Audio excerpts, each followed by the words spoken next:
नमस्कार साथियों, कैसे हैं आप लोग। उम्मीद है आप लोग अच्छे होंगे, मस्त होंगे, स्वस्थ होंगे और अच्छे से पढ़ाई कर रहे होंगे। तो आज हम आपको कराने वाले हैं क्लास 12th हिस्ट्री का चैप्टर 1 के ऑब्जेक्टिव क्वेश्चन, जो कि आपकी परीक्षा में पूछे जाते हैं। और आज हम आपको इसके लगभग 40 प्लस ऑब्जेक्टिव क्वेश्चन कराने वाले हैं, जो कि आपकी परीक्षा में काफी ज्यादा इंपॉर्टेंट है। तो आइए मैं वीडियो को स्टार्ट करते हैं। तो हमारा सबसे पहला प्रश्न है कि हड़प्पा सभ्यता की मोहरें किस चीज की बनी थी। यानी कि जो हड़प्पा सभ्यता की मोहरें थी वो किस धातु की बनी थी।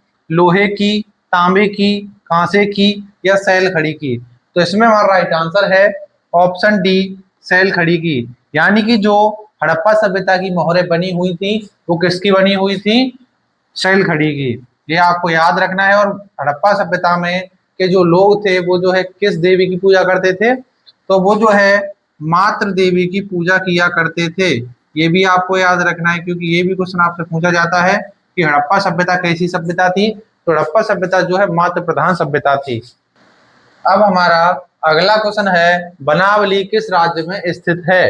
हरियाणा में, पंजाब में, गुजरात में या महाराष्ट्र में। तो इसमें हमारा राइट आंसर है ऑप्शन ए, हरियाणा में। यानी कि बनावली जो है कहाँ पड़ता है, हरियाणा में। और गुजरात में दो पड़ते हैं, जिनमें एक है आपका धोलावीरा, धोलावीरा, और दूसरा है लोथल। तो ये दोनों जो हड़प्पा सभ्यता के स्थल हैं वो कहाँ पड़ते हैं, गुजरात में पड़ते हैं। तो ये क्वेश्चन भी आपसे पूछा जाता है, इसीलिए ये भी आपको याद रखना है।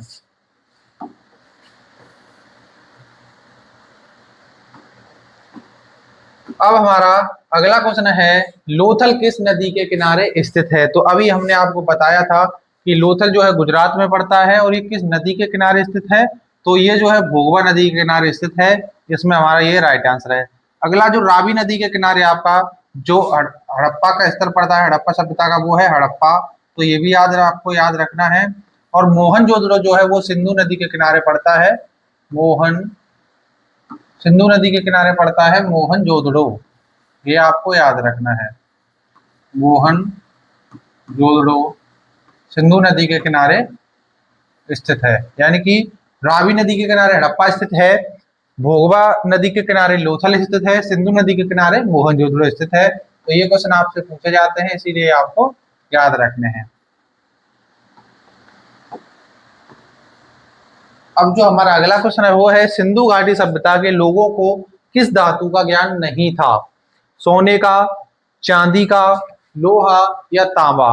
तो इसमें हमारा राइट आंसर है ऑप्शन सी, लोहे का। यानी कि जो सिंधु घाटी सभ्यता के लोग थे उनको जो है लोहे का ज्ञान नहीं था, बाकी उनको सोने का, चांदी का और तांबे का पूरा ज्ञान था। अब हमारा अगला क्वेश्चन है, हड़प्पा सभ्यता किस युग की सभ्यता है। पूर्व पाषाण युग की, नव पाषाण युग की, कांस्य युग की या लोह युग की। तो इसमें हमारा राइट आंसर है ऑप्शन सी, कांस्य युग की। हड़प्पा सभ्यता जो है कांस्य युग की सभ्यता है, ये आपको याद रखना है।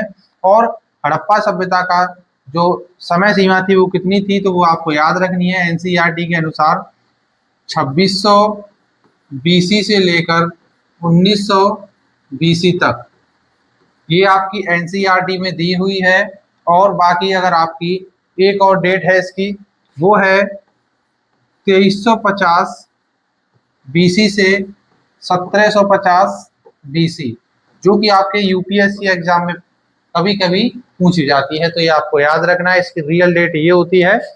और आपकी एनसीईआरटी बुक में दी गई है 2600 बीसी से 1900 बीसी तक।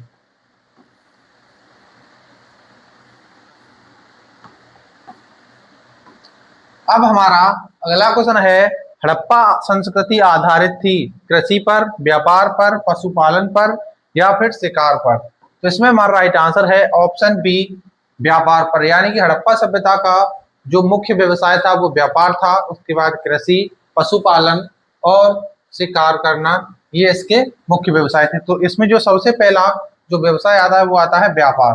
यानी कि जो हड़प्पा सभ्यता के जो सबसे ज्यादा निर्भर थे लोग, वो किस पर निर्भर थे, व्यापार पर। अब हमारा अगला क्वेश्चन आता है, हड़प्पा सभ्यता के लोग उपासना करते थे विष्णु की, वरुण की, मातृ देवी की, इंद्र की। तो इसमें हमारा राइट आंसर है ऑप्शन सी, मातृ देवी की। यानी कि हड़प्पा सभ्यता के जो लोग थे वो जो है मातृ देवी की उपासना किया करते थे। और आप जानते हैं इसमें एक देवता और मिले हैं जिन्हें हम आद्य शिव के नाम से भी जानते हैं, आद्य शिव, जिन्हें पशुपतिनाथ भी कहा जाता है, पशुपतिनाथ, पशुपतिनाथ, जो कि आज के भगवान शिव से उनकी मूर्ति मिलती है। तो इसमें जो है आद्य शिव की पूजा भी की जाती थी, मातृ देवी की पूजा भी की जाती थी, प्रकृति की भी पूजा की जाती थी। तो ये आपको याद रखना है। लेकिन अगर आपसे पूछा जाए इसमें उपासना किसकी करते थे, तो मातृ देवी की उपासना करते थे हड़प्पा सभ्यता के लोग। और जो हड़प्पा सभ्यता थी वो कैसी सभ्यता थी, मातृ प्रधान सभ्यता थी। अब आता है हड़प्पा सभ्यता का स्वरूप कैसा था, ग्रामीण, नगरीय, भोजन संग्राहक या फिर कबीलाई। तो इसमें हमारा राइट आंसर है ऑप्शन बी, नगरीय। यानी कि जो हड़प्पा सभ्यता थी वो जो एक नगरीय सभ्यता बनी हुई थी, यानी कि वहां पर जो ज्यादातर बड़े बड़े नगर हुआ करते थे जिनमें मोहनजोदड़ो, हड़प्पा, ये सारे उसके बड़े बड़े स्थल थे। आगे आता है हड़प्पा सभ्यता का सबसे बड़ा नगर कौन सा था, हड़प्पा, मोहनजोदड़ो, कालीबंगा, लोथल। तो इसमें हमारा राइट आंसर है ऑप्शन बी, मोहनजोदड़ो जो है हड़प्पा सभ्यता का सबसे बड़ा स्थल था। और मोहनजोदड़ो का उत्खनन 1922 ईस्वी में राखल दास बनर्जी के द्वारा, यानी कि 1922 ईस्वी में राखल दास बनर्जी के द्वारा करवाया गया था। ये भी आपको याद रखना है क्योंकि ये दोनों क्वेश्चन आपसे पूछे जाते हैं कि हड़प्पा सभ्यता का सबसे बड़ा स्थल कौन सा है, तो मोहनजोदड़ो है। मोहनजोदड़ो का उत्खनन कब हुआ, 1922 ईस्वी में। किसने करवाया था, राखल दास बनर्जी ने करवाया था। हड़प्पा सभ्यता का उत्खनन कब हुआ, 1921 ईस्वी में, जो कि हड़प्पा में सबसे पहले उत्खनन किया गया था। इसको किसने करवाया था, इसका उत्खनन वो है करवाया था दयाराम साहनी ने। ये भी आपको याद रखना है, दयाराम साहनी ने, दयाराम साहनी के द्वारा 1921 ईस्वी में हड़प्पा सभ्यता का, यानी कि जो हड़प्पा स्थल था उसका उत्खनन करवाया गया। मोहनजोदड़ो किस नदी के किनारे स्थित है, तो मोहनजोदड़ो जो है वो स्थित है सिंधु नदी के किनारे। मोहनजोदड़ो किस नदी के किनारे स्थित है, सिंधु नदी के किनारे। और हड़प्पा जो है किस नदी के किनारे स्थित है, हड़प्पा जो है ये जो है रावी नदी के किनारे स्थित है। ये भी आपको याद रखना है। तो ये सारे क्वेश्चन आपसे आपके ऑब्जेक्टिव क्वेश्चन में पूछे जाते हैं, ये आपको याद रखना है। मोहनजोदड़ो 1922 ईस्वी में इसका उत्खनन करवाया, किसने करवाया, राखल दास बनर्जी ने। और ये किस नदी के किनारे स्थित है, सिंधु नदी के किनारे स्थित है। हड़प्पा सभ्यता का सबसे बड़ा नगर है। हड़प्पा जो नगर था हड़प्पा सभ्यता का, सिंधु घाटी सभ्यता का, उसका उत्खनन 1921 ईस्वी में दयाराम साहनी के द्वारा करवाया गया। और रावी नदी के किनारे ये स्थित है, ये भी आपको याद रखना है। कालीबंगा, कालीबंगा जो है राजस्थान में पड़ता है, ये घग्गर नदी के किनारे स्थित था और इसको जो है काले रंग की चूड़िया भी कहा जाता था। मोहनजोदड़ो को जो है मृतकों का टीला भी कहा जाता है। लोथल गुजरात में स्थित है, जो कि भोगवा नदी के किनारे स्थित है। ये आपको याद रखना है। तो ये सारे क्वेश्चन आपसे आपके ऑब्जेक्टिव क्वेश्चन में पूछे जाते हैं, तो ये आपको याद रखना है। अब हमारा जो अगला क्वेश्चन है वो है हड़प्पा सभ्यता का आकार कैसा था, त्रिभुजाकार, वर्गाकार, आयताकार या फिर गोलाकार। तो इसमें हमारा राइट आंसर है ऑप्शन ए, त्रिभुजाकार। यानी कि जो हड़प्पा सभ्यता का आकार था वो कैसा था, त्रिभुजाकार था।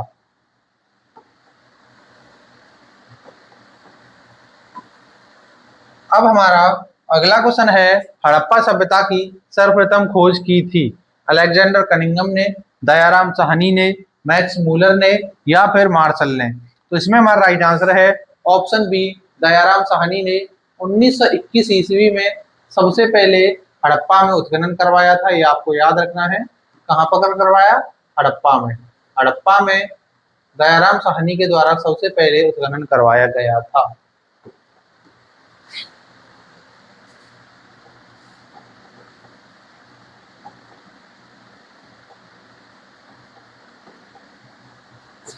अब हमारा अगला क्वेश्चन है हड़प्पा किस नदी के किनारे स्थित है, सिंधु, ब्यास, सतलज या रावी। तो इसमें हमारा राइट आंसर है ऑप्शन डी, रावी नदी के किनारे हड़प्पा जो था क्या था, स्थित था, और मोहनजोदड़ो जो है सिंधु नदी के किनारे स्थित था। अब हमारा अगला क्वेश्चन है, हड़प्पा सभ्यता की सबसे महत्वपूर्ण विशेषता थी नगर नियोजन, व्यापार, कला या पशुपालन। तो इसमें हमारा राइट आंसर है ऑप्शन ए, नगर नियोजन। यानी कि जो हड़प्पा सभ्यता की सबसे प्रमुख विशेषता थी वो थी नगर नियोजन व्यवस्था।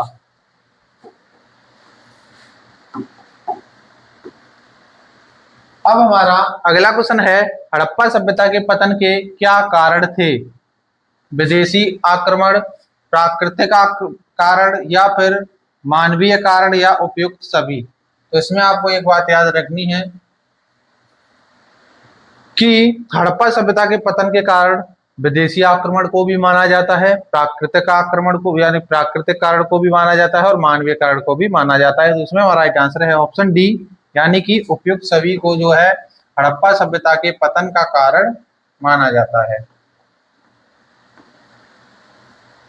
अब हमारा अगला क्वेश्चन है, हड़प्पा सभ्यता के किस स्थल से स्त्री के गर्भ से पौधा निकलता हुआ मिला है? बलूचिस्तान से, मोहनजोदड़ो से, हड़प्पा से, आलमगीरपुर से। तो इसमें हमारा राइट आंसर है ऑप्शन सी, हड़प्पा से। यानी कि स्त्री के गर्भ से पौधा निकलता हुआ जो मिला है वो जो है हड़प्पा से मिला है।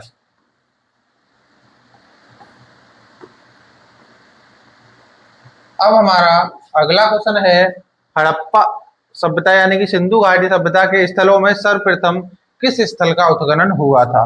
तो हड़प्पा का, मोहनजोदड़ो का, धोलावीरा का, या फिर लोथल का। तो इसमें हमारा राइट आंसर है ऑप्शन ए, हड़प्पा का, जो कि 1921 ईस्वी में दयाराम साहनी के द्वारा किया गया था।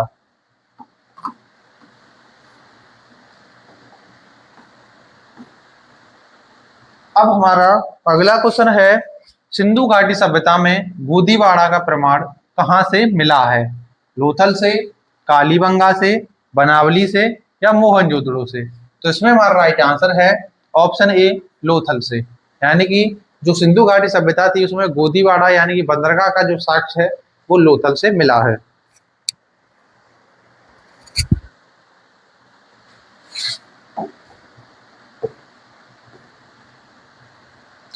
अब हमारा अगला क्वेश्चन है, किस सिंधु स्थल से सूती कपड़े के साक्ष्य मिले हैं?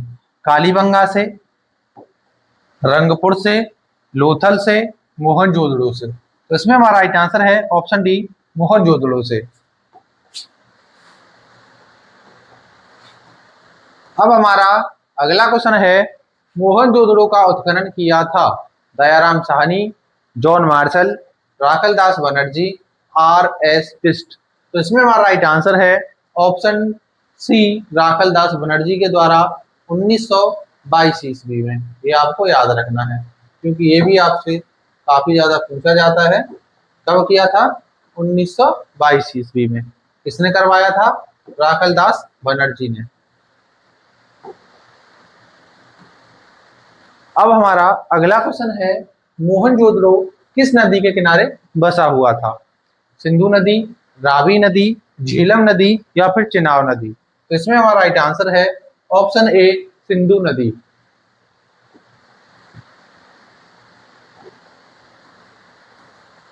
अब हमारा अगला क्वेश्चन है, मोहनजोदड़ो किस भाषा का शब्द है? हिंदी, सिंधी, उर्दू, या फारसी। तो इसमें हमारा राइट आंसर है ऑप्शन बी, मोहनजोदड़ो सिंधी भाषा का शब्द है।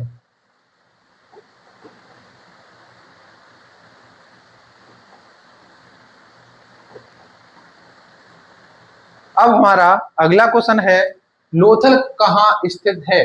गुजरात में, पश्चिम बंगाल में, राजस्थान में। तो इसमें हमारा राइट आंसर है ऑप्शन ए, गुजरात में। यानी कि लोथल जो है गुजरात में स्थित है और इसका उत्खनन 1955 ईस्वी में करवाया गया था। ये आपको याद रखना है। और यहाँ से जो है गोदीवाड़ा का साक्ष्य मिला है जिसे हम बंदरगाह भी कहते हैं। अब हमारा अगला क्वेश्चन है, कालीबंगा भारत के किस राज्य में स्थित है? हरियाणा में, पंजाब में, राजस्थान में, या गुजरात में। तो इसमें हमारा राइट आंसर है ऑप्शन सी राजस्थान में। यानी कि कालीबंगा जो है भारत के राजस्थान राज्य में स्थित है और कालीबंगा में काले रंग की चूड़ियां भी मिली हैं और यानी कि इसको जो है काले रंग की चूड़ियां भी कहा जाता है, ये आपको याद रखना है। अब हमारा अगला क्वेश्चन है, सिंधु सभ्यता का बंदरगाह नगर कौन सा है? हड़प्पा, मोहनजोदड़ो, कालीबंगा या लोथल? तो इसमें हमारा राइट आंसर है ऑप्शन डी लोथल। यानी कि लोथल जो है हड़प्पा सभ्यता का बंदरगाह नगर है। अब हमारा अगला क्वेश्चन है, सिंधु सभ्यता के किस नगर से कांस्य की नर्तकी की मूर्ति मिली है? मोहनजोदड़ो, हड़प्पा, कालीबंगा या फिर आलमगीरपुर? तो इसमें हमारा राइट आंसर है ऑप्शन ए मोहनजोदड़ो से।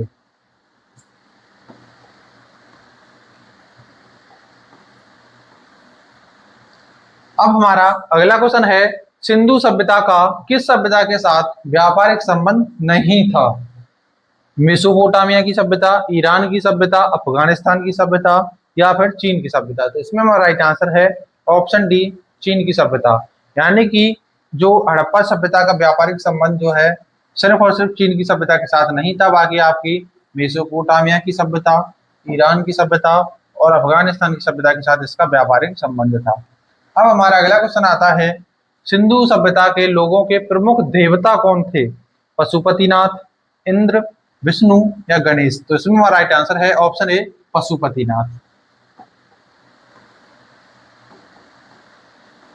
अब हमारा अगला क्वेश्चन है, मोहनजोदड़ो का अन्य नाम क्या है? मृतकों का टीला, हड़प्पा, लोथल, कालीबंगा? तो इसमें राइट आंसर है ऑप्शन ए मृतकों का टीला। यानी कि मोहनजोदड़ो का दूसरा नाम है मृतकों का टीला। अब हमारा अगला क्वेश्चन है, सिंधु सभ्यता में समाज का स्वरूप कैसा था?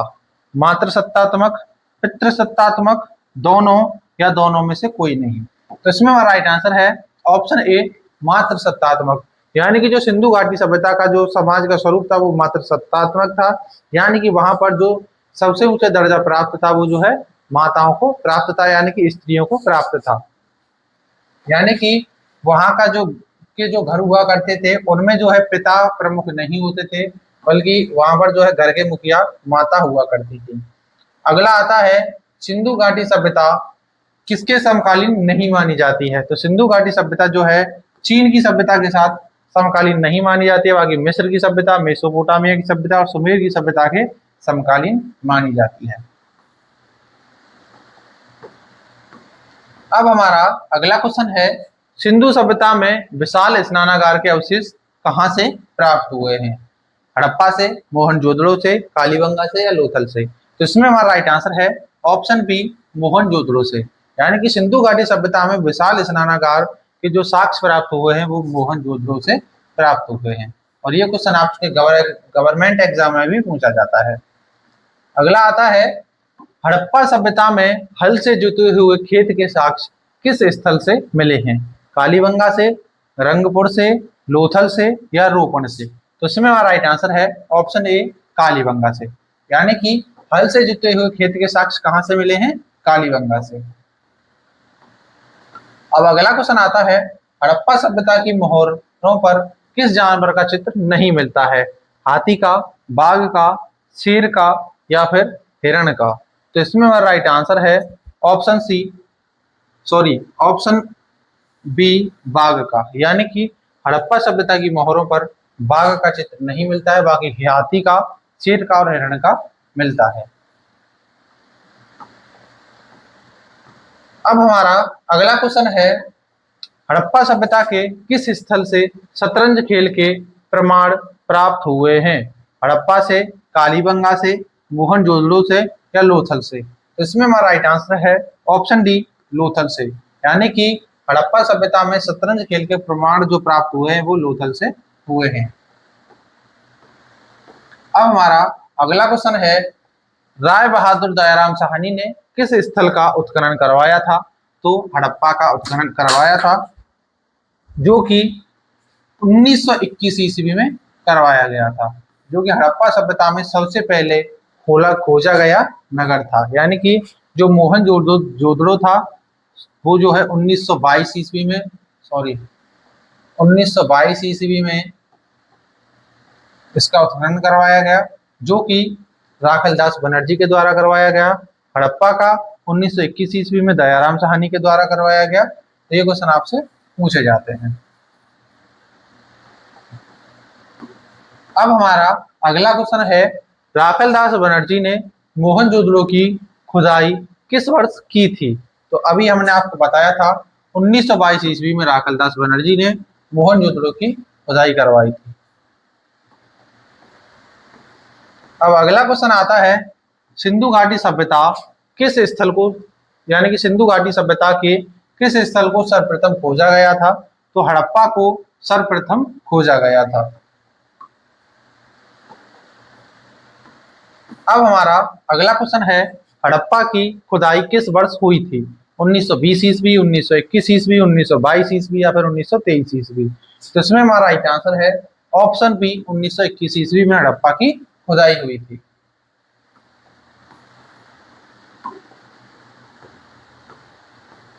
अब हमारा अगला क्वेश्चन है, मोहनजोदड़ो का शाब्दिक अर्थ क्या है? मृतकों का टीला, महान टीला, लकड़ी का टीला या इनमें से कोई नहीं? तो इसमें हमारा राइट आंसर है ऑप्शन ए, मृतकों का टीला। यानी कि मोहनजोदड़ो का शाब्दिक अर्थ जो होता है वो है मृतकों का टीला। अब हमारा अगला क्वेश्चन है, भारतीय पुरातत्व का पिता किसे कहा जाता है? लॉर्ड कर्जन को, अलेक्जेंडर कनिंघम को, दयाराम साहनी को या फिर जॉन मार्शल को? तो इसमें हमारा राइट आंसर है ऑप्शन बी, अलेक्जेंडर कनिंघम को जो है भारतीय पुरातत्व का पिता कहा जाता है। अब अगला क्वेश्चन आता है, भारतीय पुरातत्व सर्वेक्षण विभाग के पहले डायरेक्टर जनरल कौन थे? तो वो कौन थे? अलेक्जेंडर कनिंघम थे। तो इसमें हमारा राइट आंसर ऑप्शन ए है। अब हमारा अगला क्वेश्चन है, हड़प्पा सभ्यता में अग्निकुंड के साक्ष्य कहां पर प्राप्त हुए हैं? कालीबंगा, हड़प्पा, मोहनजोदड़ो या फिर रोपण? तो इसमें हमारा राइट आंसर है ऑप्शन ए, कालीबंगा। यानी कि हड़प्पा सभ्यता में अग्निकुंड के साक्ष्य कहां से प्राप्त हुए हैं? कालीबंगा से और लोथल से भी प्राप्त हुए हैं, ये भी आपको याद रखना है। लोथल यानी कि हड़प्पा और कालीबंगा में, यानी कि हड़प्पा सभ्यता थी उसमें जो है कालीबंगा और लोथल से जो है अग्निकुंड के साक्ष्य प्राप्त हुए हैं, ये भी आपको याद रखना है।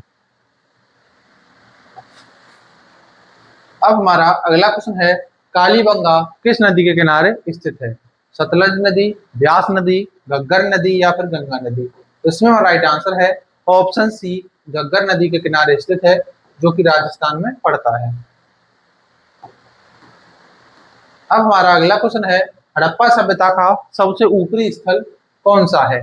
आलमगीरपुर, मांडा, मोहनजोदड़ो या फिर हड़प्पा? तो इसमें हमारा राइट आंसर है ऑप्शन बी, मांडा। मांडा जो है हड़प्पा सभ्यता का सबसे ऊपरी स्थल है, जो कि जम्मू कश्मीर में स्थित है, ये भी आपको याद रखना है।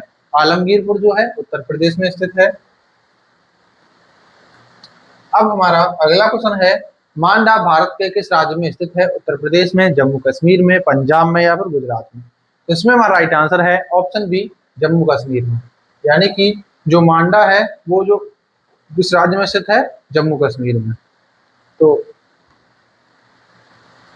तो अब आपका ये चैप्टर यहीं समाप्त होता है। इस चैप्टर के सारे ऑब्जेक्टिव क्वेश्चन यहीं समाप्त होते हैं। उम्मीद है आपको ये अच्छे से समझ में आए होंगे। सारे के सारे क्वेश्चन आपकी परीक्षाओं में कभी ना कभी पूछे जाते हैं, यानी कि हर सेट में आपके ये क्वेश्चन पूछ लिए जाते हैं, जो कि यूपी बोर्ड में आप जानते हैं कि 7 सेट बनाए जाते हैं, जिनमें से आपके 70 क्वेश्चन बनते हैं और उनमें से ही जो है आपके पूछे जाते हैं।